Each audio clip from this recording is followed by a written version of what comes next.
Frères et sœurs, les jours que nous vivons sont peu propices à l'action de grâce. Trop d'événements mettent la foi à l'épreuve, plongent dans le désarroi. Les peurs gagnent, celle circonstancielle de la pandémie qui paralyse tout projet, et celle consubstantielle à la nature humaine, liée à l'angoisse de vivre, à la vieillesse, à la précarité, à la dépendance. Or voilà que l'évangile de ce jour nous détourne de ces peurs. Il nous invite à quitter la pesanteur de l'immédiat, à faire œuvre de foi autour de celui qu'Isaïe désigne comme notre Rédempteur depuis toujours, à redécouvrir la présence du Dieu fidèle qui, écrit Paul aux Corinthiens, nous fera tenir fermement jusqu'au bout. Prenez garde, restez éveillés, car vous ne savez pas quand ce sera le moment. Le moment, c'est du kairos dont parle Jésus. Un terme peu usité de nos jours, courant cependant dans l'Écriture, qui désigne le moment du salut choisi par Dieu, la plénitude des temps, la dernière offre de grâce faite par Dieu en Jésus-Christ. Pour s'y préparer, il faut se montrer vigilant. Jésus le répète par 4 fois dans le court évangile de ce dimanche. Frères et sœurs, la parabole du maître parti en voyage, Jésus la propose après de troublantes annonces. En sortant du temple de Jérusalem, après avoir prophétisé que de ce chef-d'œuvre architectural, il ne resterait pas pierre sur pierre, il est questionné par les apôtres abasourdis. Dis-nous quand cela arrivera. La réponse est laconique et terrifiante. En ces jours-là, il y aura une détresse telle qu'il n'y en a jamais eu de pareille depuis le commencement de la création. L'appel à veiller prescrit une prise de poste sans relève envisageable. Le retour du maître sera inopiné, soit au soir, soit à minuit, soit au moment où chante le coq, soit au matin. Ce sont les 4 temps de la nuit. Cet appel s'adresse à tous sans exception. Nos contemporains, nous dit-on, souffrent d'insomnie. Montez la garde, c'est mettre ses sens en alerte.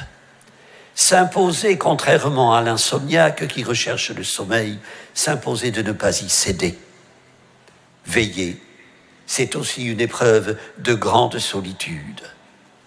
Banalité. Mais veiller, comme y invite Jésus, c'est veiller avec lui, croire qu'il veille sur nous, sur notre avenir, même dans la nuit lourde de menaces. Frères et sœurs, toute vie humaine ressemble au lac de Tibériade. Remous, tumultes, tempêtes y sont fréquents, inévitables. Veiller, c'est redécouvrir la force de celui qui est seul capable de sauver la paix, de rétablir l'harmonie dans la création. Veiller, c'est se laisser prendre par la main pour ne pas sombrer.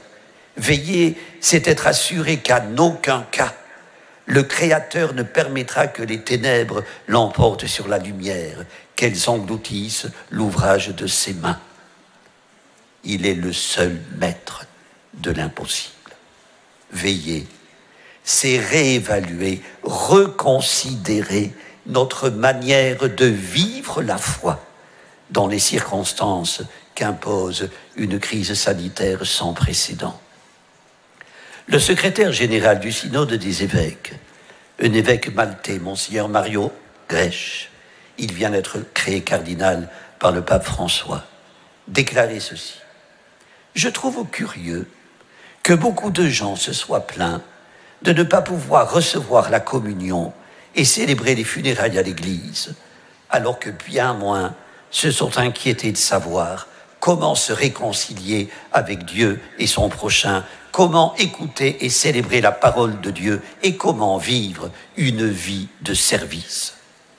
Paroles qui font écho au message de Jésus rapporté par Matthieu dans l'évangile de dimanche dernier et que Saint Jean de la Croix résume magnifiquement au soir de ta vie.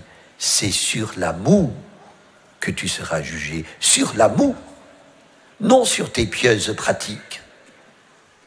Veiller, c'est ne pas se laisser distraire par la superficialité, ne pas rester sourd au bruit du monde, être attentif aux besoins des autres, avoir un regard de compréhension, dit le pape François, afin de reconnaître aussi bien les misères et les pauvretés des individus et de la société que la richesse cachée dans les petites choses de tous les jours, là où le Seigneur nous a placés. Frères et sœurs, nous devons rester d'autant plus éveillés que nous sommes des ensommeillés, uniquement préoccupés d'un faux et douillet bien-être, constamment oubliés de notre condition précaire. Veiller, c'est s'arracher à l'inanité de nos occupations. Elles dispersent et distraient de l'essentiel. Veiller, c'est prendre la mesure de notre fragilité, ne pas sombrer dans l'angoisse et la peur, mais redécouvrir la présence du Dieu fidèle, la puissance de celui dont on n'a jamais entendu, jamais ouï dire qu'il en exista un pareil. Navrante la parole de Jésus à Gethsémani, vous n'avez pas eu la force de veiller seulement 1 heure avec moi.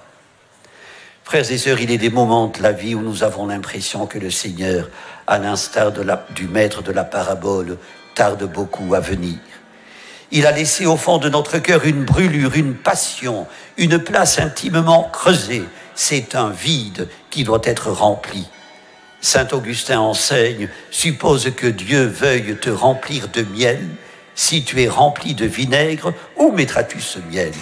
Il faut répandre le contenu de ton vase. Il faut préalablement le nettoyer, le récurer pour qu'il soit capable de recevoir du neuf. Frères et sœurs, mettons à profit ce temps de l'Avent pour nettoyer, fourbir le vase qu'a tourné le potier.